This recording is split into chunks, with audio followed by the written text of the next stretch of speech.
Class 12 ఈరోజు. ఓకేనా? అయితే ఇప్పుడు మనం ఫ్రంట్ పార్ట్లో ఫస్ట్ మనం ఏం చేయాలంటే ఆది బ్లౌజ్ని తీసుకోవాలి. ఆది బ్లౌజ్ తీసుకొని కరెక్ట్గా చూడండి, చాలా పర్ఫెక్ట్గా వచ్చేటట్టుగా నేను చెప్తాను. ఇవి ఇలా పట్టుకోండి, ఇలా పట్టుకొని దీన్ని ఇలా ఉంచేసి ఇగో చూడండి, ఇలా ఖర్చు ఇటువైపు ఖర్చుకు ఉండాలి, ఇటువైపు ఖర్చు ఉండాలి. దీన్ని ఇగో ఇలాగా సమానంగా పెట్టేసి చూడండి, ఇగో ఇలా పెట్టేసుకొని ఇగో ఇలా ఇలా ఇలా పెట్టాలి. ఇలా పెట్టిన తర్వాత మనం ఇక్కడికి ఒక గీత గీసేసి ఇప్పుడు చూడండి, ఇక్కడికి కరెక్ట్గా ఒక గీత గీసేయాలి. ఇది కరెక్ట్ గీత, ఇది కరెక్ట్ గీత గీసాం కదా.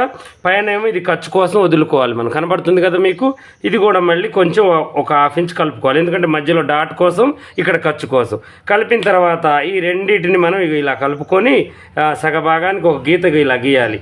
గీసేసి ఇప్పుడు ఎక్కడైతే మనం ఈ గుర్తు పెట్టామో ఆ గుర్తుని దీంట్లో కలుపుకోవాలి. దీన్ని ఇలా కలుపుకోవాలి. ఇలా సంఖలో కూడా ముడతలు రాకుండా తీయాలి. ఈ నెక్స్ట్ క్లాత్ కట్ చేసి నేను డాట్స్ ఎలా వేయాలో చూపిస్తాను.